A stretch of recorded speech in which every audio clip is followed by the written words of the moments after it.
Hey guys, இப்போ இந்த ட்ராமாவோட continuation பார்க்கலாம். நம்ம ஹீரோட ஃப்ரெண்ட் இருக்கான் இல்லையா, அவன் வில்லேஜ் ஹெட்டை வந்து பார்க்கறதுக்காக வரான். ஸோ அந்த சமயத்தில் ஹீரோவை பற்றி அவன் திரும்ப விசாரிக்கிறதுக்காக தான் வந்திருக்கான் அப்படிங்கிற இன்ஃபர்மேஷன் சொன்ன உடனே அவருக்கு வந்து கோவம் வந்துடுது. உடனே அவர் வந்து நாங்கள் தான் ஏற்கனவே சொல்லிட்டோம்ல, அப்படி இல்லை யாரும் இங்கே இல்லைப்பா, எத்தனை தடவை தான் நீ கேட்ப அப்படின்னு சொல்லிட்டு இருக்கும் போது அவனும் விடாமல் வந்துட்டு இல்லை உங்களுக்கு தெரியாமல் கூட இங்கே இருக்கலாம்ல அப்படின்னு சொல்லிட்டு இருக்க. சரி இப்போ என்ன இந்த ஊரில் தான் இருக்காங்கறியா, அப்போ வீடு வீடாக போய் கதவை தட்டி எல்லார் வீட்டையும் வந்துட்டு நம்ம 2 பேர் போய் பார்த்துட்டு வருவோமா அப்படின்ன உடனே இல்லை அப்படின்னு சொல்லிட்டு அவன் சொல்கிறான். அது கேட்ட உடனே அவரும் வந்துட்டு சந்தோஷப்பட்டுட்டு அப்பாடா தொல்லை முடிஞ்சுது அப்படிங்கிற மாதிரி போப்பா அப்படின்னு சொல்ல, இல்லை அங்கிள் நான் இப்போ வேணான்னு சொன்னேன், காலையில் விடிஞ்சதுக்கு அப்புறமா நம்ம எல்லார் வீட்டையும் போய் கதவை தட்டி பார்த்துட்டு வரலாம் அப்படிங்கிற மாதிரி சொல்ல அந்த அங்கிள் பயங்கரமா ஷாக் ஆகிடுறாரு. அதுக்கு பிறகு இவனும் இந்த ஊர்ல ரிசார்ட்ல வந்து நான் தங்கிக்கலான் இருக்கேன், எனக்கு ஒரு ரூம் கொடுங்களேன் அப்படின்னு சொல்லிட்டு கேட்க, ரூம் எல்லாம் இல்லப்பா இங்க வந்துட்டு எல்லாமே புக்குடு அப்படின்னு உடனே சந்தேகமா கேட்கறான். அப்படியா அப்படின்னு சொல்லிட்டு, ஆமா எங்க ஊரை பத்தி என்ன நினைச்ச, செம பெரிய டூரிஸ்ட் பிளேஸ் தெரியுமா, இங்க எல்லாமே புக்குடு, நீ பேசாம உங்க ஊருக்கு போயிட்டு திரும்ப வாப்பா அப்படிங்கிற மாதிரி சொல்லி அவன் அனுப்பி விட்டுட்டாரு. அவனும் இங்க இருந்து ஊருக்கு கிளம்பி போயிட்டு வந்தா திரும்ப டைம் அதுலயே வேஸ்ட் ஆகுமேன்னு சொல்லிட்டு இங்கே ஸ்டே பண்ணலாம் அப்படின்னு சொல்லிட்டு காரை ஓட்டிட்டு ஒரு பீச் ஓரமா போயிடுறான். ஹீரோவும் ஹீரோயினும் சேர்ந்து காட்டுக்குள்ள மாட்டிட்டு இருக்காங்களே, அவங்க 2 பேரும் ஃபாரஸ்ட் ரேஞ்ச் ஆஃபீஸர் வந்துட்டு மரத்துக்கு மேல கட்டி வச்சிருக்கக்கூடிய ஒரு இடத்துல வந்து ஸ்டே பண்றாங்க. ஸோ அப்பதான் வந்துட்டு ஹீரோ வந்து தங்கிக்கிட்டே அவகிட்ட சொல்றான், இவங்க வந்து ஒருத்தவங்க அடிக்கிறதுக்கு வந்தாங்கல்ல, அவங்க எல்லாரும் ஒரு பேர் சொல்லி கூப்பிட்டாங்க, ஏதோ கின்னுன்னு சொல்லிட்டு, அந்த கின்னுங்கிற பேர் சொல்லி தான் உன்னை வந்து அடிக்க வந்தாங்க, கூடவே வந்துட்டு சுத்துற மாதிரி தான் அவங்க பேசிக்கிட்டது இருந்தது, உனக்கு யாருன்னு அது தெரியுமா, எதுக்காக வந்துட்டு உன்னை சுத்தி சுத்தி வராங்க அப்படின்னு சொல்லிட்டு அவன் அவகிட்ட கேட்கறான். அதுக்கு அவளும் இப்ப என்ன சொல்லுவேன் அப்படின்னு முடிச்சுக்கிட்டே இருக்க, அப்ப அவனும் கண்ணா பின்னான்னு வந்துட்டு என்னென்னவோ வந்து பேசி யோசிச்சுட்டு இருக்க, நம்ம ஹீரோயினும் சுதாரிச்சுக்கிட்டு திரும்ப போய் சொல்றதுக்காக ஆரம்பிக்கிறா. கிண்ணுங்கிறது எங்க அப்பா தான் வந்து நிறைய கடன் வாங்கிட்டாரு, அந்த கடன் எல்லாம் அடைக்காததுனால தான் அவங்க எல்லாம் இப்ப என்ன துரத்திட்டு இருக்காங்க, என்ன கொலை பண்ண போறேன்னு சொல்லி மிரட்டிட்டு இருக்காங்க, அந்த ஆளுங்கள்ட்ட எல்லாம் சேஃபா இருக்கணும் தெரியுமா அப்படி இப்படின்னு சொல்லிட்டு இருக்க. நம்ம ஹீரோவும் நிஜமாதான் சொல்றியா உங்க அப்பா வந்த உடனே எனக்கு தெரியாது என்ன நடக்குதுன்னு சொல்லிட்டு இதுல கூட நான் அவங்க கிட்ட போய் சொல்லுவேன் அப்படிங்கிற மாதிரி வந்து சொல்லிட்டு இருக்கா. நம்ம ஹீரோவும் அதுக்கு பிறகு வந்து அவகிட்ட திரும்ப நம்ம 2 பேரும் வந்து டேட் பண்றதுக்காக ஆரம்பிக்கலாமா, என்னோட மெமரிஸ் எல்லாம் போனுச்சுதான், அந்த மெமரிஸ் எல்லாம் போனதுக்காக நான் வருத்தப்படுறேன், இருந்தாலும் உன் கூட புதுசா மெமரிஸ் வந்து நான் பில்ட் பண்ணணும்னு நினைக்கிறேன் அப்படிங்கிற மாதிரிலாம் சொல்லிட்டு இருக்க. நம்ம ஹீரோனா அதெல்லாம் பேசுறதுக்கு டைம் இல்ல, முதல்ல கமெண்ட் படுத்துங்க அப்படின்னு சொல்லிடுறா. காலையில ஆனதும் நம்ம ஹீரோயின் தான் முதல்ல கண்விழிக்கிறா. ஹீரோவை ரொம்ப க்ளோஸ்ல வந்து பார்க்கவும் அவளுக்கு ஃபீலிங்ஸ் எல்லாம் கண்ணா பின்னான்னு பறந்துட்டு இருக்கு. அவளும் நம்ம ஹீரோவை வச்ச கண்ணு வாங்காம அப்படியே பார்த்துட்டு இருக்கா. எவ்வளவு அழகா இருக்கா தூங்கும்போது கூட அப்படின்னு ரசிச்சுக்கிட்டே இருக்கும்போது தான் ஹீரோ வந்து திடுக்குன்னு எந்திரிக்கிறத பார்த்த உடனே அவ வந்து அந்த பக்கமா வேடிக்கை பாக்குறா. பார்த்தா அங்க சீனரி செம சூப்பரா இருக்கு. 2 பேரும் அப்படியே மெய்மறந்து நடந்து போறாங்க. தரைக்கு இறங்கி வந்த மாதிரி ஒரு சீனரியை பார்த்து அவங்க 2 பேரும் அப்படியே வியந்து போயிருக்கும் போதுதான் நம்ம ஹீரோ அவளை பார்த்து ரசிச்சுட்டு இருக்கான். இந்த இடத்துக்கு யாரும் பார்த்தது இல்லையா அப்படின்னு சொல்லிட்டு கேட்கும்போது, சத்தியமா எங்க ஊர்ல யாருக்குமே இந்த மாதிரி ஒரு இடம் இருக்குன்னே தெரியாது அப்படின்னு சொல்றா. ஹீரோ வந்துட்டு உடனே ஐடியா சொல்றா, இதை நம்ம டூரிஸ்ட் பிளேஸா கூட வச்சுக்கலாமே, இந்த மாதிரி மேகம் கீழே இறங்கி வரதை பாக்குறதுக்கு எத்தனை மக்கள் வந்துட்டு பணம் கொடுத்துட்டு வருவாங்க தெரியுமா அப்படின்னு நம்ம ஹீரோயினும், நீ சொல்றது செம்ம ஐடியா இல்ல அப்படின்னு சொல்லிட்டு பயங்கரமா வந்து தாம்தோம்னு குச்சிட்டு இருக்கா. அந்த பிளான்ஸ் எல்லாம் கேட்க இவளுக்கு வந்து மனசுல அப்படியே வந்து கற்பனையில எங்கேயோ மதிர்ந்துட்டு இருக்கும் போது நம்ம ஹீரோவா மெய் மருந்து கட்டி பிடிச்சிடுறா. ரொம்ப தேங்க்ஸ்டா, அவனோட ஐடியா செமையா இருக்கு அப்படின்னு சொல்லிட்டு. ஹீரோவும் வந்துட்டு நீ என்னை கட்டி பிடிச்சிட்டல அப்படின்னா உனக்கு எம்எல் லவ் இருக்குன்னு தானே அர்த்தம், இப்ப சும்மா என்கிட்ட கோவமா இருக்கனால தானே நடிச்சிட்டு இருக்க அப்படின்னு சொல்லி கேட்டுட்டு இருக்க. அவளோ என்ன பேசுறேன்னு தெரியாம இருந்துடுறா. அப்புறம் ஃபாரஸ்ட் ரேஞ்சர் ஆஃபீஸர்லாம் இவளை கண்டுபிடிச்சு கூட்டிட்டு வந்துடுறாங்க. இங்க வந்ததுக்கு அப்புறம் நம்ம ஹீரோயின் அவளுடைய ஃபேமிலி கிட்ட சொல்லிட்டு இருக்கா, இந்த மாதிரி ஹீரோவை வந்து துரத்திட்டு வர ஆளுங்க வந்து அவனை கொல்றதுக்காக தான் ட்ரை பண்ணிட்டு இருக்காங்க, அவனோட பேரை சொல்லி கேட்டுதான் எங்க எல்லாரையும் துரத்திட்டு இருக்காங்க, நாங்க 2 பேரும் அப்படிதான் மாட்டிக்கிட்டோம், துப்பாக்கி எல்லாம் வர வச்சிருக்காங்க அப்படின்னு சொல்ல அவனோட அம்மாக்கு அப்பதான் மண்டையில பல்பு எரியுது. சோ இந்த ஊர்ல வந்து அப்ப கெட்டவங்க இருக்காங்கன்னு அர்த்தம் இல்ல. அது மட்டும் இல்லாம நான் அன்னைக்கு கார்ல இவனை இடிச்சல, அந்த சமயம் அவன் காட்டுக்குள்ள இருந்து வேகமா ஓடி வந்தான், அவன் எதுக்காக ஓடி வரான்னு தெரியலன்னு சொல்லி நானும் உன் தம்பியும் பேசிட்டு இருந்தோம், ஆனா அந்த ஆக்சிடென்ட்டுக்கு அப்ப நான் காரணம் கிடையாது, அந்த நபர்கள் கிட்ட இருந்து தான் இவன் தப்பிச்சு ஓடி வந்திருக்கான், அப்பதான் நம்ம கார்ல வந்து விழுந்திருக்கான், எனக்கு இப்பதான் தெளிவா புரியுது அப்படிங்கிற மாதிரி சொல்ல. அப்பதான் ஹீரோனோட தம்பிக்கு திரும்ப பல்பு எரியுது. அவன் உடனே வந்துட்டு ஓன்னு கத்துறான். இவன் கத்துல அவங்க எல்லாரும் பயந்து போயிட்டு அவன் திரும்ப எக்ஸ்பிளைன் பண்றதுக்காக ஆரம்பிக்கிறான். கொஞ்ச நாளைக்கு முன்னாடி நான் ஹீரோக்கு சைக்கிள் ஓட்ட சொல்லி கொடுத்துட்டு இருந்தேன்ல, அந்த சமயம் கூட 2-3 பேர் வந்துட்டு புதுசா அங்க வந்திருந்தாங்க. அப்போ யார் இது என்ன ஏதுன்னு சொல்லி விசாரிச்சுட்டு இருந்தாங்க. நான் அவங்கள பத்தி கேள்வி கேட்கறதுக்கு வாய் எடுக்கிறதுக்குள்ள அவங்க பைக் எடுத்துட்டு கிளம்பிட்டாங்க அப்படின்னு சொல்ல நம்ம ஹீரோயினும் அவ யோசிச்சு சொல்றா, இந்த மாதிரி வந்துட்டு ஹீரோக்கு ஆக்சிடென்ட் ஆச்சு இல்ல, அன்னைக்கு நான் அவனை துரத்துக்கிட்டே ரிங்கு கொடுக்க போனப்ப கூட ஒரு ஸ்ட்ரேஞ்சரோட கார் என் மேல இடிக்க வந்துச்சு, அப்பதான் அந்த மிஸ் பண்ணிட்டு நான் தரையில தேடிட்டு இருந்தேன், அந்த ஆளுங்களை நான் ஒழுங்கா கவனிக்காம விட்டுட்டேன், கண்டிப்பா அவனுங்க எல்லாருமே வந்துட்டு ஒன்னா சேர்ந்துதான் ஹீரோவை கொல்றதுக்காக பிளான் போட்டு வந்திருக்காங்க போல அப்படின்னு இவங்க எல்லாருக்கும் பெரிய ஷாக்கா இருக்கு. அப்பதான் ஹீரோனோட தம்பி சொல்றான், ஹீரோ இங்க இருக்கிறதுனால நம்ம எல்லாருக்குமே உயிருக்கு ஆபத்து, அவனை இங்க இருந்து அனுப்பிட்டா அவனால நம்ம உயிருக்கு ஆபத்து, இப்ப நம்ம என்னதான் பண்றது, அவனை கூட வச்சுக்கணுமா வச்சுக்க கூடாதா அப்படின்னு சொல்லி கேட்டுட்டு இருக்கும் போது இவங்க எல்லாருமே குழம்பி போயிடுறாங்க. அதே சமயத்துல நம்ம ஹீரோட ஃப்ரெண்டும் ரெசார்ட்ல தங்குறதுக்கு இடம் இல்லைன்னு சொல்லிட்டு காருக்குள்ளேயே தூங்கி போயிடுறான். நைட்டு அவன் கண் விழிக்கும் போது பார்த்தா காதவை போட்டு தட்டிட்டு இருக்கான் அந்த ஹம்சா. சோ என்னாச்சு அப்படின்னு சொல்லிட்டு அவன் வந்து கேள்வி கேட்டுக்கிட்டே வெளியில வர, ஹே நீ செம ஹேண்ட்ஸமா இருக்க, இங்க வந்திருக்க, யாரை பாக்குறதுக்கு வந்த அப்படின்னு சொல்லிட்டு அவளும் வந்து வலிஞ்சுக்கிட்டு இருக்க. அப்பதான் அவனும் வந்து இந்த வில்லேஜ் ஹெட்டை பாக்குறதுக்காக வந்தேன் அப்படின்னோடனே, சரி அதுக்கு எதுக்கு இங்க வந்து காருக்குள்ள தங்கிட்டு இருக்க, பேசாம வந்து அங்கிள் கிட்ட பேச வேண்டியதானே அப்படின்னோடனே, அவர்கிட்ட பேசின ரெசார்ட்ல இடம் இல்ல புக் ஆயிடுச்சுன்னு சொல்லிட்டாருனே, எங்க ஊர் ரெசார்ட் புக் ஆயிடுச்சா, இது நம்புற மாதிரியா இருக்கு அப்படின்னு அந்த பொண்ணு கேட்டுட்டு, சரி அதனால என்ன எங்க வீட்டுல வந்து தங்கிக்கோ, எனக்கு நல்லதா போச்சு அப்படிங்கிற மாதிரி அவ சொல்லிட்டு இருக்கா. இல்ல நான் அந்த வில்லேஜ் ஹெட் அங்கிளை பார்க்கணும், அதுக்கப்புறம் ஊருக்குலாம் கிளம்பணும், வேலை கொஞ்சம் இருக்கு அப்படின்னு சொல்ல, அந்த பொண்ணும் இதா சாக்கு, அவனோட க்ளோஸ் ஆகணும்னு முடிவு பண்ணிட்டு அவளோட தம்பி எங்க இருந்து வரட்டி விட்டுட்டு, வா நான் உனக்கு வழி காட்டுறேன், அங்கிள் எங்க இருக்காருன்னு எனக்கு தெரியும், எல்லாரும் ஏதோ ஒரு மீட்டிங்னு சொல்லி பேசிட்டு இருந்தாங்கன்னு சொல்லிட்டு அவன் கார்ல ஏறி அவனை கூட்டிட்டு கிளம்புறா. சோ இங்க பார்த்தோம்னா நம்ம ஹீரோயினும் வந்ததுக்கு பிறகு இப்ப அவங்க அந்த சீனரியை வந்துட்டு நிறைய போட்டோஸ்லாம் எடுத்துட்டு வந்திருப்பாங்க. அதை இங்க கொண்டு வந்து ஊர்க்காரங்கள்ட்ட எல்லாம் காட்டுறாங்க. இதுக்கு போற வழி தெரியுமா, அவங்க யாராவது இது மாதிரி பாத்துருக்காங்களான்னு சொல்லிட்டு, யாருமே அவ்வளவு தூரம் டீப்பா ஃபாரஸ்ட்குள்ள போனதில்லை அப்படின்னு சொல்ல, அதுக்கு போற வழியை மட்டும் நம்ம ரெடி பண்ணிட்டோம் அப்படின்னா இது ஒரு பெரிய டூரிஸ்ட் ஸ்பாட்டா நம்ம கொண்டு வந்துடலாம், ரிலாக்ஸ் பண்ணணும்னு நினைக்கிற நிறைய பணக்காரங்க இங்க வருவாங்க அப்படிங்கிற மாதிரி ஹீரோ வந்து தன்னோட ஐடியாவா சொல்லிட்டு இருக்கான். இதெல்லாம் நடக்குமா, அதுக்கே நிறைய நம்ம செலவு பண்ணணுமே அப்படிங்கிற மாதிரி ஊர்க்காரங்களாம் மாத்தி மாத்தி பேசிட்டு இருக்கும் போது ஹீரோ மேல நம்பிக்கை இல்லாம இருக்காங்க. அப்ப ஹீரோயினும் அதை புரிஞ்சுக்கிட்டு நடுவுல பூந்து ஹீரோக்கு சப்போர்ட் பண்ற மாதிரி பேச, சரி இவ்வளவு தூரம் வந்துருச்சு, நம்ம இதையும் தான் ட்ரை பண்ணி பார்ப்போமே அப்படின்னு சொல்லி ஒரு முடிவுக்கு வராங்க. உங்களோட இந்த டிஸ்கஷன் நடந்துட்டு இருக்க சமயத்துல தான் ஹம்சா ஹீரோட ஃப்ரெண்ட் கூட கூப்பிட்டுக்கிட்டு அங்க வில்லேஜ் ஹெட் அங்கிளை கூப்பிட வரேன் அப்படின்னு சொல்லிட்டு நீ கார்லயே வெயிட் பண்ணிட்டு இறங்கி போறா. சோ அவ அங்க அங்கிள் கத்திட்டு போயிட்டு இருக்கும் போதுதான் ஹீரோட ஃப்ரெண்டு கார்ல இருந்து இறங்கலான்ட்டு வரான். கரெக்டா அவனுக்கு ஹீரோட ஃபியான்சே கிட்ட இருந்து கால் வருது. சோ அங்க நீச்சா என்ன சொல்றா, நான் இந்த ஊருக்கு ஹீரோ தேடி வந்தேன், எனக்கு ஆக்சிடென்ட் ஆயிடுச்சு, இங்க யாரும் எனக்கு தெரியல, கொஞ்சம் ஹாஸ்பிட்டலுக்கு வரியா, எனக்கு பயமா இருக்கு அப்படின்றா. உடனே இவன் கார் எடுத்துக்கிட்டு ஹம்சா கிட்ட சொல்லாம கொள்ளாம அங்கிருந்து கிளம்பி போயிடுறான். இது தெரியாம ஹம்சா இங்க வந்து எல்லாரையும் கத்திட்டு இருக்கா, எல்லாரும் வாங்க உங்களை பாக்குறதுக்காக ஹேண்ட்ஸமா ஒரு கை வந்திருக்கான் அப்படின்னு சொல்லிட்டு எல்லாரும் திரும்பி பாக்குறாங்க. காரை காணும்னு சொல்லிட்டு எங்கடி பைத்தியக்காரி அப்படின்னு சொல்லிட்டு அவங்க வாட்டுக்கு வேலையை பார்க்க ஆரம்பிச்சிடுறாங்க. ஹம்சாவும் வந்துட்டு ரொம்பவே அழகா கன்ஃபியூஸ் ஆகி, இங்கதானே இருந்தான், ஒருவேளை கனவா, கனவுல தானே ஹேண்ட்ஸமான கையெல்லாம் வராங்க, எங்க நேரில் வந்தானுங்க அப்படின்னு சொல்லி புலம்பிக்கிட்டு வாட்டுக்கு போயிடுறா. இங்க ஹீரோடைய ஃப்ரெண்டு வந்துட்டு நீச்சாவை தேடி வந்துடுறான். ஸோ அவ காலில் அடிபட்டிருக்கிறத பார்த்துட்டு கேட்கும் போது, இல்ல ஹீரோ தேடி அழிஞ்சிட்டு இருக்கும் போது ஒரு பைக்கார வந்து இடிச்சிட்டான் அப்படிங்கிற மாதிரி விளக்க சொல்றா. நீ என்ன ரெஸ்ட் எடுக்க தான் சொன்னேன், உன் பேச்சு கேட்காம இங்க வந்ததுக்கு இதுதான் எனக்கு பலன் ஆயிடுச்சு, சாரி உன் பேச்சு கேட்காம இருந்ததுக்கு அப்படிங்கிற மாதிரி அவளும் சொல்லிட்டு இருக்க. அதுக்கு ஹீரோடைய ஃப்ரெண்டோ அதெல்லாம் பரவாயில்ல, நீ எந்த பிரச்சனையும் வந்துட்டு இதுக்கு மேல இல்லாம இருக்கணும், அது மட்டும் இல்லாம உனக்கு இப்ப ரெஸ்ட் ரொம்ப முக்கியம், நம்ம இங்க இருக்க ஹாஸ்பிட்டல்ஸ் நம்பி ட்ரீட்மெண்ட் எடுக்க முடியாது, நான் பேசாம உன்னை சிட்டிலே கொண்டு போய் விட்டுடுறேன், அதுக்கு பிறகு இங்க வந்து நான் ஹீரோவை தேடிக்கிறேன், இங்க ஒரு 4 நாள் தங்கி தேடுற பிளான்ல தான் இருக்கேன், அதுக்கு முன்னாடி உன்னை சேவ் பண்ணிட்டு நான் வரேன் அப்படிங்கிற மாதிரி சொல்ல அவளும் சரின்னு சொல்லிட்டு ஒத்துக்கிறா. ஹீரோ இப்ப வந்து பிளான்ஸ் எல்லாம் மாத்திட்டான் இல்லையா, அவங்க வந்து எப்படி வந்து அந்த ரிசார்ட்டை ஓபன் பண்றது, டூரிஸ்ட்டை வந்து இன்வைட் பண்றதுன்னு சொல்லிட்டு அவன் வந்து ரொம்பவே எக்ஸாஜரேட்டடா வந்து அவனோட பிளான்ஸ் எல்லாம் நம்ம ஹீரோயின் கிட்ட இப்ப சொல்லிட்டு இருக்கான். ஆனா ஹீரோயினும் சொல்ற வார்த்தைகளை பாதிக்கு பாதி பண்ணிட்டு தான் காதுல வாங்குறா. மிச்ச நேரத்துல அவனை பார்த்து தான் ரசிச்சிட்டு இருக்கா. அடுத்த நாள் நம்ம ஹீரோ எப்பவும் போல வந்துட்டு அங்க ஆபீஸ்ல பிரசன்டேஷன் ரெடி பண்ற மாதிரி போர்ட்ல வரைஞ்சு போட்டு எழுதி போட்டு பாயிண்ட் பை பாயிண்டா இந்த ஊர்க்காரங்களுக்கு சொல்லிட்டு இருக்கான்.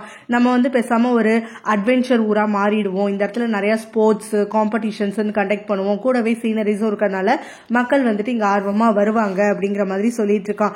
ஆக்டிவான ஒரு அம்யூஸ்மெண்ட் பிளேஸ் மாதிரி நம்ம இங்க வந்து கிரியேட் பண்ணிடுவோம் அப்படின்னு சொல்லிட்டு தன்னோட வியூ எல்லாம் சொல்லிட்டு இருக்கும் போது அம்மாவும் அந்த அங்குளும் சேர்ந்துட்டு கொஸ்டின் பண்றாங்க. அதெல்லாம் சரிதான், இனோவேஷன் ரெனோவேஷன் என்னென்னவோ சொல்லிட்டு இருக்கே, அதுக்கெல்லாம் செலவாகுமே, செலவுக்கு நம்ம எங்க போறது அப்படின்னு சொல்லிட்டு அப்பதான் அந்த ஹம்சா உள்ள என்ட்ரி ஆகுறா. அதை பத்தி ஏன் கவலைப்படுறீங்க, அதான் செலவு பண்றதுக்கு நான் இருக்கனே அப்படின்னு சொல்லிட்டு, நீ செலவு பண்ண போறியா அப்படின்னு சொல்லிட்டு எல்லாரும் கேட்க, நான் ஏன் செலவு பண்றேன், எங்க அப்பா கிட்ட தான் நிறைய காசு இருக்கே, நான் கேட்டா எங்க அப்பா காசு கொடுக்க மாட்டேன்னு சொல்ல போறாரு, உங்க எல்லாருக்கும் தான் தெரியுமே எங்க அப்பா எனக்கு எவ்வளோ நாளும் கொடுப்பாருன்னு சொல்லிட்டு, அதனால நான் இந்த ஹெல்ப் பண்றதுக்கு முன் வரேன், இந்த ஊரோட பெருமை எனக்கும் தானே பெருமை அப்படின்னு சொல்லிட்டு நம்ம ஹீரோவை பார்த்து வலிஞ்சிட்டு இருக்க. எல்லாருக்குமே தெரிஞ்சு போயிடுது ஹீரோக்காக தான் இவ பண்றான்னு சொல்லிட்டு. அப்ப ஹீரோ வந்துட்டு, நீ நிஜமாவே ஸ்பான்சர் பண்றியா, உங்க அப்பா எவ்வளவு கிட்டலும் கொடுப்பாரா அப்படின்னு சொல்லி கேட்டுட்டே இருக்க. அவங்க 2 பேரும் பேசிக்கிறத பார்த்து ஹீரோயினுக்கும் அவ தம்பிக்கும் பயங்கர பொறாமையா இருந்துகிட்டு இருக்கு. ஹீரோனோட தம்பிக்கு ஹம்சாவை 2-3 தடவை ஆக்சிடென்ட் எல்லாம் கிஸ் பண்ணதுக்கு அப்புறமா ஒரு ஃபீலிங்ஸ் வந்துருச்சுன்னு சொல்லலாம். இங்க ஹம்சாவும் ஹீரோவோட கையை கட்டிப்பிடிச்சு அவனுக்கு முத்தெல்லாம் கொடுத்துக்கிட்டு, நான் அவனுக்காக எவ்வளவு வேணாலும் பண்ணுவேன்ப்பா, உன்னோட ஐடியா வந்துட்டு எப்படியாவது சக்சஸ் ஆனுங்கிறதா எனக்கும் முக்கியம் அப்படின்னு சொல்ல, ஹீரோயினும் பொங்கி போய் அப்படியே ஹம்சா கிட்ட பேசுற மாதிரி ஹீரோவையும் அவளையும் பிரிச்சு விட்டுறா. அதுக்கப்புறம் அந்த ஊர்க்காரங்க எல்லாம் ஹம்சாவுடைய அப்பா கொடுக்கக்கூடிய பணத்தை வச்சுக்கிட்டு நிறைய புது புது வேலையெல்லாம் பண்ணிட்டு இருக்காங்க. ஹீரோவோட பிளான்ஸ் எல்லாத்தையுமே இம்ப்ளிமெண்ட் பண்ணிட்டு இருக்காங்க. ஹீரோயின் சொன்ன பேச்சை கேட்டுக்கிட்டு எல்லாருக்குமே அவ மேல வந்துட்டு நம்பிக்கை வந்துருச்சு. ஸோ இங்க ஹம்சாவும் கிடைக்கிற சான்ஸ் எல்லாம் பூந்துக்கிட்டு ஹீரோயினை பிரிச்சு விட்டுட்டு ஹீரோ கூட சேரணும்னு பார்த்துட்டு இருக்கா. ஹீரோயின் திடீர்னு சோகமா வந்து அந்த லவ் பிரிட்ஜ் மேல வந்து நின்றுட்டு இருக்கா. ஹீரோ பார்த்துட்டு என்னாச்சு உனக்கு, ஏன் இப்படி வந்து நிக்கிற அப்படின்ன உடனே, நீ சொன்ன புது கான்செப்ட் எல்லாம் ஓகே தான், இந்த பிரிட்ஜ் எனக்கு நம்ம டூரிஸ்டுக்கெல்லாம் ரொம்ப பிடிச்ச ஒரு ஸ்பாட் தெரியுமா, இவ்வளவு பேரு நான் சொன்ன கட்டுக்கதையெல்லாம் நம்பி இந்த இடத்துல அவங்க லவ் சக்சஸ் ஆகும்னு சொல்லிட்டு இங்க ஆசையா வந்து நின்றுப்பாங்க. இப்ப இந்த பிரிட்ஜை வந்து ஒரு டூரிஸ்ட் ஸ்பாட் கிடையாது, இது வந்து ஒரு முக்கியமான இடம் கிடையாதுங்கிறப்போ எனக்கு மனசு கொஞ்சம் கஷ்டமா இருக்கு அப்படிங்கவும், நீ தவளையெல்லாம் மேல தூக்கி போட்டு ஏமாத்துறது தப்பு தானே அப்படின்னு சொல்லி கேட்கறான். தவளையெல்லாம் தூக்கி போட்டு நானும் போர் அடிச்சுட்டேன் தான், இருந்தாலும் இந்த பிரிட்ஜ் வந்து எனக்கு முக்கியமானது அப்படிங்கிற மாதிரி நம்ம ஹீரோன்னு சொல்லிட்டு இருக்க. ஓ எனக்கு இப்பதான் புரியுது அப்படின்னு சொல்லி டீஸ் பண்ண ஆரம்பிக்கக்கூடிய நம்ம ஹீரோவும் நம்ம 2 பேருக்கும் இந்த இடத்துல நின்றுட்டு இருக்கும் போதுதான் தவளை மேல வந்துச்சுல்ல, நம்ம லவ் உண்மையாக போகுதுன்றதை ப்ரூவ் பண்ண பிரிட்ஜ் இல்ல, அதனால தானே நீ இதை விட மாட்டேங்கிற அப்படின்னு உடனே, நான் இப்ப விட மாட்டேன்னு சொன்னேன், நான் டூரிஸ்டுக்கு பிடிக்கும் தான் சொன்னேன் அப்படின்னு சொல்லி மழுப்பிட்டு அங்கிருந்து எஸ்கேப் ஆகிடுறா. கொஞ்ச நாள் வந்துட்டு இவங்க எல்லாருமே சேர்ந்து ஒன்னா வேலை செய்யறாங்க. இந்த ரெசார்ட்டை வந்துட்டு ஓரளவுக்கு முடிஞ்ச வரைக்கும் ரெனோவேட் பண்ணிட்டு ஓபன் பண்ணிடுறாங்க. ஸோ அன்னைக்கு நைட்டே வந்துட்டு அங்க டான்ஸ் காம்படிஷனுக்குன்னு சொல்லிட்டு எல்லாரும் எல்லா டெக்கரேஷன்ஸையும் வந்து ஸ்பிளிட் பண்ணிட்டு இருக்க. ஹீரோயினுக்கு மட்டும் எதர்ச்சியாவே வந்து டச்சிங் மிஸ்ஸிங்னு எல்லாம் நடந்துகிட்டு இருக்கு. ஹீரோயினும் அதுக்கப்புறமா அந்த அங்கிள் கிட்ட பேசிட்டு இருக்கா. இந்த இடத்துல வந்துட்டு யாராவது வீடியோ இல்ல வந்து போட்டோஸோ எடுத்தா நல்லா இருக்கும் அப்படின்னு சொல்ல, வீடியோஸ் எல்லாம் அந்த காலம் இந்த காலத்துல லைவ் டெலிகாஸ்ட் பண்ணணும் அப்படிங்கிற மாதிரி நம்ம ஹீரோ சொல்றான். அதை கேட்ட உடனே வந்துட்டு ஹீரோயினும் சரிதான், பிளான் நல்லா இருக்கு அப்படின்னு சொல்லிட்டு அவனை கேமராக்கு முன்னாடி வரக்கூடாதுங்கிறத யோசிச்சுக்கிட்டு உடனே அவன் கிட்ட, நீ தான் வந்துட்டு இது எல்லாத்தையும் ரெக்கார்ட் பண்ணணும், லைவா வந்துட்டு டெலிகாஸ்ட் பண்ணணும், எங்க யாருக்குமே இதை பத்தின அனுபவம் எல்லாம் கிடையாது, எங்களுக்கு எப்படி பண்ணணும்னு தெரியாது, ஒரு நாள் கத்துக்கவும் முடியாது அப்படின்லாம் சொல்லி என்னென்னவோ மழுப்பி அவனை வந்து ஒத்துக்க வச்சிடறா. அவனும் சரி பரவாயில்ல, நானே வந்துட்டு எல்லாத்தையும் ரெக்கார்ட் பண்றேன் அப்படிங்கிற மாதிரி ஒத்துக்கிறான். ஸோ இங்க வந்து ஹீரோயின் வந்து ஹீரோ தூங்கிட்டாளான்னு சொல்லிட்டு நைட் சமயத்துல பாக்குறதுக்காக வந்துட்டு இருக்கா. இப்ப அவளுக்கு ஃபீலிங்ஸ் எல்லாம் பயங்கர எக்கச்சக்கமாயிடுச்சு. அதனால தூங்கிட்டு இருக்கவனை கூட விடாம வந்து ரசிச்சுட்டு இருக்கா. எவ்வளவு அழகா இருக்கான், எங்க ஊருக்காக எவ்வளவு நல்லது பண்றான் அப்படின்லாம் சொல்லிட்டு. அந்த சமயத்துலதான் ஹீரோ வந்துட்டு டபக்குன்னு கண்ணை திறக்க அவளும் பயந்து அலறா. அதுக்கு பிறகு நீ இன்னும் தூங்கலையா அப்படின்னு சொல்லிட்டு அவ கேட்க, நான் தூங்குறது தூங்காததெல்லாம் இருக்கட்டும், நீ என்ன திருத்தனமா கிஸ் பண்றதுக்கு தானே வந்த அப்படின்னு சொல்லி நம்ம ஹீரோவும் கேட்க, ஆமா இவன் பெரிய இவனை வேற கிஸ் பண்றதுக்காக வராங்க, ஏதோ டயர்டா இருப்பியே தூங்கிட்டியா, தூங்கலனா ஏதாவது மருந்து கொடுத்து ஹெல்ப் பண்ணலான்னு சொல்லிட்டு வந்தேன், நீ இந்த மாதிரி பேச்சு பேசுவானா அவன் பக்கத்திலே வரமாட்டேன் பாரு அப்படின்னு சொல்லிட்டு அங்க இருந்து ஓட்ட எடுத்துடுறா. இவன் வைக்கப்பட்டுட்டு ஓடுறத பார்த்து நம்ம ஹீரோவும் இன்னும் கொஞ்ச நாள் தான் என்கிட்ட வந்துட்டு லவ் அக்செப்ட் பண்ணிப்பா அப்படின்னு சொல்லி தனக்கு தானே சொல்லிக்கிறான். ஹீரோ வந்துட்டு ஓவரா டீஸ் பண்றானேன்னு சொல்லி அவனை கடிஞ்சுக்கிட்டே அப்படியே தூங்குறதுக்காக போறா. தூங்குறப்ப திரும்ப அவளுக்கு அதே பழைய கனவு வருது. அவ பிரின்சஸ் மாதிரி ட்ரெஸ் பண்ணிட்டு அந்த லவ் பிரிட்ஜ்ல நின்றுட்டு இருக்கும் போது அங்க அந்த தவளை வருது. சோ அந்த தவளை அவளை பார்த்து கியூட்டா நின்றுட்டு இருக்கும் போது இவளும் பதறி போயிட்டு அப்படியே கீழே விழுகிறா. கீழே விழுகக்கூடிய அவளுடைய ட்ரெஸ்ஸை வந்து அந்த தவளை பிடிச்சு இழுக்குது. ஐயோ என்னை காப்பாத்துங்கன்னு சொல்லி வளரிட்டே திரும்பி பார்க்கும் போதுதான் அந்த தவளை ஒரு ஹேண்ட்ஸமான ஆளா மாறிடுது. அவளும் வந்து பொறுமையா தலையை தூக்கி பார்த்துட்டே இருக்கும் போது ஸ்லோ மோஷன்ல பாக்குறப்பதான் தெரியுது அது நம்மளுடைய ஹீரோ தான் சொல்லிட்டு அழகா பிரின்ஸ் மாதிரி ட்ரெஸ் பண்ணி கிரவுன் எல்லாம் வச்சுட்டு அப்படியே நம்ம ஹீரோயினை தூக்கி விடுறதுக்காக கை கொடுக்க, ஹீரோயின் அவன் அழகுல மயங்கி அப்படியே கை கொடுத்து எந்திரிக்கிறா. அதுக்கு பிறகு அவனை பார்த்து சிரிச்சுக்கிட்டே அவனை கிஸ் பண்றதுக்காக க்ளோசரா வரா. நம்ம ஹீரோயின் தூக்கத்துல இருந்து திடுக்குன்னு எந்திரிக்கிறா. ஐயோ இவனையா நான் கிஸ் பண்ணுவேன், இது என்ன நடந்துட்டு இருக்கு, எனக்கு என்ன புதுசு புதுசா கனவு வருதுன்னு தன்னை கடிஞ்சிக்கிறவளோ. அதுக்கப்புறம் வெக்கப்பட்டு அப்படியே சிரிச்சுக்கிட்டு இருக்கா. அடுத்த நாள்ல இருந்து ஹீரோவை கொஞ்சம் அவாய்ட் பண்றதுக்காக ஆரம்பிச்சிடுறா. ஷார்ட்ல ஒரு கால் வருது. ஹீரோ தான் கால் அட்டென்ட் பண்றான். அந்த சமயத்துல ஹீரோடைய பெஸ்ட் ஃப்ரெண்ட் தான் பேசுறான். நீ எப்படி இருக்க அப்படின்னு சொல்லிட்டு அவன் கொஸ்டின் கேட்க, அவன் வாய்ஸ் கேட்டோன்னே நம்ம ஹீரோ அப்படியே ஸ்தம்பித்து போயிடுறான். அதுக்கு பிறகு அவனும், கின்னா நீங்க வேற யார்கிட்ட பேசிட்டு இருக்கீங்கன்னு நினைக்கிறேன், இது வந்துட்டு இந்த ஊருடைய ரிசார்ட் அப்படின்னு சொல்லிட்டு அவன் அறிமுகப்படுத்திக்க, இல்ல நீ கின் தானே, நீ என்கிட்ட பேசுறது வந்துட்டு கின் தானே, நான் அதை தான் கேட்டுட்டு இருக்கேன் அப்படின்னு உடனே, இல்லைங்க நீங்க தப்பா புரிஞ்சுக்கிட்டீங்க, என் பேரு கின்னு கிடையாது, என் பேர் வந்து டோம்னாம் அப்படின்னு சொல்லிட்டு நம்ம ஹீரோயின் வச்ச கூட பேரை சொல்லிட்டு இருக்கான். இல்ல இது கின்னோட வாய்ஸ் மாதிரி தானே இருக்கு அப்படின்னு சொல்ல, இல்லைங்க நீங்க தப்பா புரிஞ்சுக்கிட்டீங்க அப்படின்னு அவன் திரும்ப சொல்லுவான். அந்த ஃப்ரெண்டோ, ஓ சாரிங்க நான் வில்லேஜ் ஹெட் கிட்ட பேசுறதுக்காக கால் பண்ணேன் அப்படின்னு உடனே, அவங்களுடைய மொபைல் போனுக்கு நீங்க கால் பண்ணுங்க, அவங்க வெளியில போயிருக்காங்க அப்படின்னு சொல்லிட்டு நம்ம ஹீரோ காலை கட் பண்ணிடுறான். அன்னைக்குதான் அவங்க ஆனுவல் டான்ஸ் ஷோ நடக்க போகுதுன்னு சொல்லிட்டு ஹீரோயினோட அம்மா அவளுக்குன்னு சொல்லி ஒரு புது ட்ரெஸ் கொடுக்குறாங்க.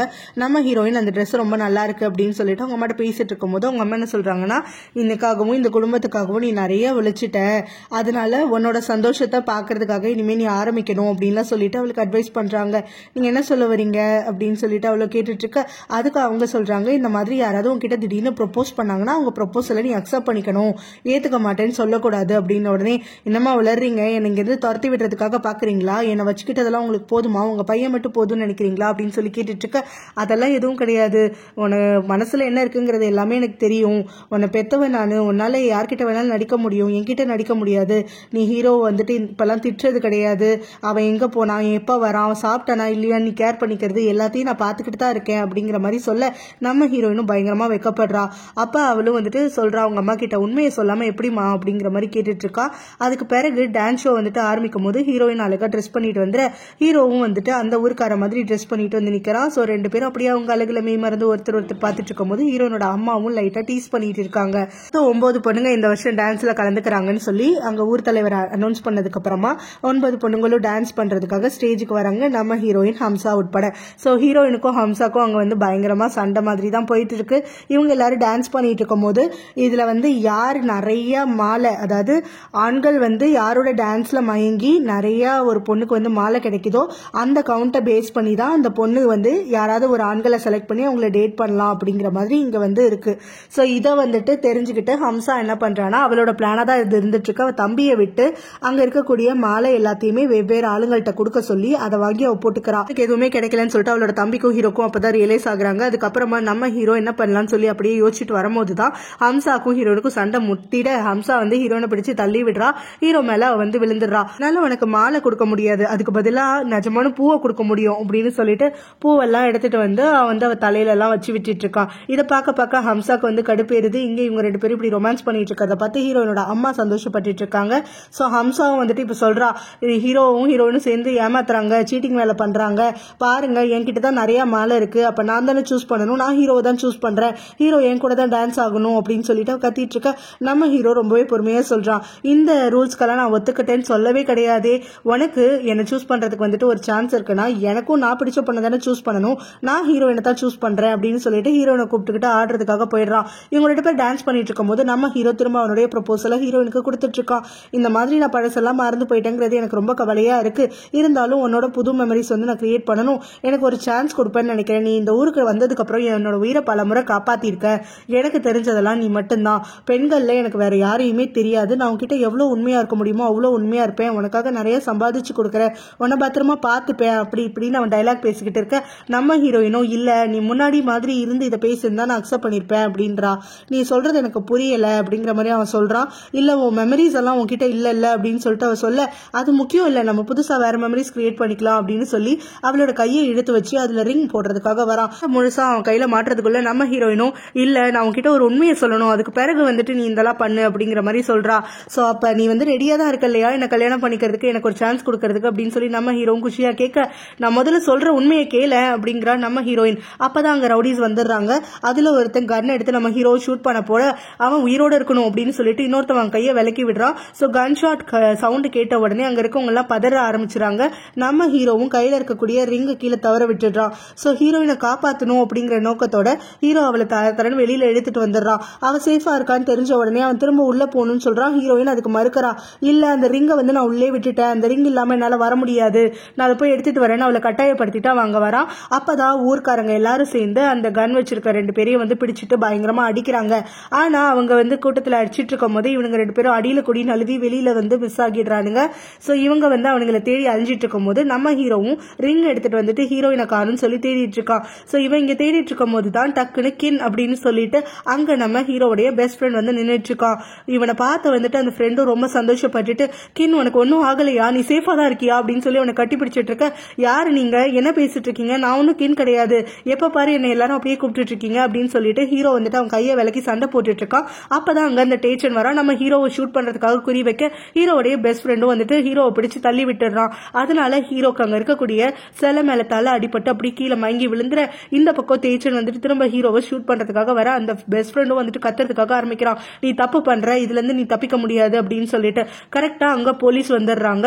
சோ ஊர்க்காரங்க ஆல்ரெடி இன்ஃபார்ம் பண்ணிட்டாங்கன்றதுக்காக போலீஸ் வந்து இப்ப இவனை மிரட்டின உடனே இவன் போலீஸை ஷூட் பண்றதுக்காக வந்துட்டு கன் எடுக்கிறான். உடனே போலீஸ் வந்து ஆத்திரப்பட்டு இவனை ஷூட் பண்ணிடுறாங்க. பிறகு அரெஸ்ட் பண்ணியும் அங்கிருந்து கூட்டிட்டு போக அவனும் ஹீரோவை பார்த்து உன்னை உயிரோட விடமாட்டேன்னு சொல்லி கத்திக்கிட்டே போயிடுறான். இந்த பக்கம் மயங்கி கிடக்கக்கூடிய ஹீரோவை அந்த பெஸ்டி வந்து பாக்குறான். தலையில அடிபட்டு இருக்கிறத பார்த்துட்டு அவன் பதட்டப்படுறதுக்காக ஆரம்பிக்கிறான். அப்பதான் ஹீரோயினும் ஹீரோவை தேடி அந்த இடத்துக்கு வந்துடுறா. அடிபட்டு கிடக்கிறதையும் அங்க இருக்க பெஸ்ட் ஃப்ரெண்டையும் பார்த்துட்டு, நீ அவனை என்ன பண்ண, அவனை என்ன பண்றதுக்காக ட்ரை பண்ணிட்டு இருக்க அப்படின்னு சொல்லிட்டு அவன் ஏன் இப்படி இருக்கான் அப்படின்னு அவன் மேல பழி போட, அவனும் நான் ஒன்னும் பண்ணல, நான் அவனை ஷூட் பண்ண வந்தவங்க கிட்ட இருந்து நான் காப்பாத்திருக்கேன், அவன் என்னோட பெஸ்ட் ஃப்ரெண்ட், என்னோட கிண்ணவன் அப்படிங்கிற மாதிரி சொல்லிட்டு அங்க இருக்கக்கூடிய டேச்சனை காட்டுறான். சோ ஹீரோயினுக்கு அப்பதான் வந்து என்ன நடந்துச்சுங்கிறது புரியுது. அவளுக்கு வந்து எவ்வளவு சீரியஸான விஷயம், ஹீரோவை கொலை பண்றதுக்காக எவ்வளவு பேர் அலையறாங்கிறது இப்பதான் முதல்ல வந்து புரிஞ்சுக்கிறா. அதுக்கு பிறகு ஹீரோவை கூட்டிட்டு போய் ஹாஸ்பிட்டல் அட்மிட் பண்றாங்க. அவரோட ஃப்ரெண்டு இப்ப எல்லாரையும் நிக்க வச்சு கேள்வி கேட்டுட்டு இருக்கான். ஹீரோ இல்லன்னு சொன்னீங்க, அவனை மறைச்சு வச்சு என்ன வேலை பண்ணிட்டு இருக்கீங்க, என்னெல்லாம் ஃப்ராட் தனம் பண்ணிட்டு இருக்கீங்க அப்படின்னு சொல்லிட்டு கத்த ஆரம்பிக்க, நம்ம ஹீரோயினும் அந்த அங்கிளும் சேர்ந்துட்டு இவன் வந்து ஹீரோலாம் கிடையாது, நீங்க தப்பா புரிஞ்சுட்டு இருக்கீங்க, இவன் எங்க ஊருக்காரன், எங்களோட தூரத்து சொந்தம் அப்படின்லாம் சொல்லிட்டு இருக்காங்க. இவனும் என்னன்னு காதுல பூ வச்சவன் நினைச்சீங்களா, அவனை பார்த்தாலே எனக்கு தெரியுது, அவங்க எங்களோட கின் தான், நீங்க எல்லாரும் சேர்ந்து என்னமோ பண்ணி வச்சிருக்கீங்க அப்படின்னு சொல்லிட்டு அவன் கத்துறான். இல்லவே இல்ல, இவன் வந்துட்டு எங்களுடைய டொம்னம் தான் அப்படின்னு சொல்லிட்டு இவங்க வச்ச பேரு சொல்லி அவனை கத்திட்டு இருக்கும் போதுதான் அவனுடைய ஃப்ரெண்டும் இதுக்கு மேல வேலைக்கே ஆகாது, நீங்க எல்லாரும் சேர்ந்து என்னமோ ஒரு ஃப்ராட் தனம் பண்ணிருக்கீங்க, என்கிட்ட சொல்லல, நான் வந்து போலீஸ்க்கு கால் பண்றேன், அவங்க விசாரிக்கும் போது நீங்க என்ன பண்றீங்க நான் பாக்குறேன் அப்படிங்கிற மாதிரி சொல்றான். அப்பதான் அங்க நர்ஸ் வராங்க. சோ அவங்க வந்து ஹீரோக்கு தலையில அடிபட்டிருக்கு, பட் ஆனா இன்னும் அவன் கண் முழிக்கல அப்படிங்கிறதுக்காக டாக்டர் வந்து கொஞ்சம் டெஸ்ட் எல்லாம் ரன் பண்ணணும், அவனோட சேஃப்டிக்காக முன்கூட்டியே வந்துட்டு டெஸ்ட் பண்ணுவோம் அப்படின்னு சொல்லியிருக்காங்கன்னு சொல்லிட்டு இன்ஃபார்ம் பண்ணிட்டு போறாங்க. கூடவே அவன் ஒரு நாள் தங்கணும்னு சொல்றாங்க. இங்க ஹீரோ வந்து ரெஸ்ட் எடுத்துட்டு இருக்கும் போது பார்த்தோம்னா அவனுக்கு பிளாஷ்பேக் எல்லாம் ஞாபகம் வருது. ஹீரோயினை மீட் பண்ணது, போலீஸ் ஸ்டேஷன்ல சண்டை போட்டது, அப்புறம் அவனுடைய ஃப்ரெண்டு கூட அவன் சண்டை போடுறது, அவன் கசின் கிட்ட வந்துட்டு ப்ராஜெக்ட் ரிஜெக்ட் பண்ணதுன்னு சொல்லிட்டு அவனுக்கு எல்லாமே ஞாபகம் வருது. அவன் கண் விழிக்கும் போது முதல்ல ஹீரோயினை தான் பாக்குறான். அப்பதான் வந்துட்டு ஹீரோடைய ஃப்ரெண்ட் அங்க ஓடி வந்துட்டு நீ நல்லா இருக்கல்ல கேன் அப்படின்னு சொல்லிட்டு அவங்க கிட்ட பேசிட்டே இருந்துட்டு என்ன யாரும் தெரியுதுல்ல உனக்கு அப்படின்னு சொல்லிட்டு கேட்கறான். நம்ம ஹீரோவும் ஓ நல்லா தெரியுதே அப்படிங்கிறான். அதை கேட்டுட்டு எல்லாரும் ஷாக் ஆகிட, அப்ப ஹீரோவும் நீங்க தானே என் உயிரை இப்ப காப்பாத்துனீங்க என்ன ஷூட் பண்ண வரவங்க கிட்ட இருந்து அப்படின்னு உடனே நீ என்னடா வளர்ற, நான் உன் பெஸ்ட் ஃப்ரெண்டுடா, அதுக்கு முன்னாடி நம்ம எப்படி இருந்தோம் உனக்கு ஞாபகம் இல்லையா அப்படின்னு சொல்லிட்டு கேட்க, இல்ல நீங்க யாருன்னு எனக்கு தெரியல அப்படின்னு உடனே கின் சும்மா விளையாடாத அப்படின்னு சொல்லி அந்த ஃப்ரெண்ட் கேட்கறான்.